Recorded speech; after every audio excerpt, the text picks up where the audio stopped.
大家好啊。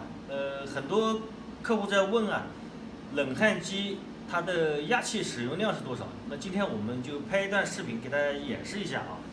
那首先呢，我们打开冷汗机，调到连续焊的模式啊。来跟着我们镜头看一下这里。这个时候按下开关，可以调节它的气流量。冷汗机呢，把它调到每分钟3升左右。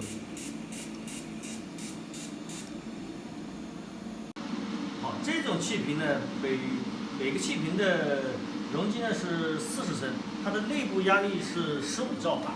那么我们通过换算啊，40升乘以15兆帕，通过减压以后，它的容量是6000升啊。按照我们冷汗机6000升啊除以每分钟3升，大概是2000分钟啊。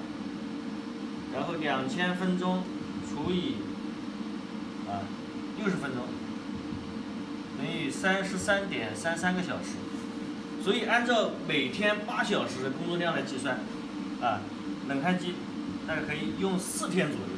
但是这个消耗量呢，有很多条件来限制它。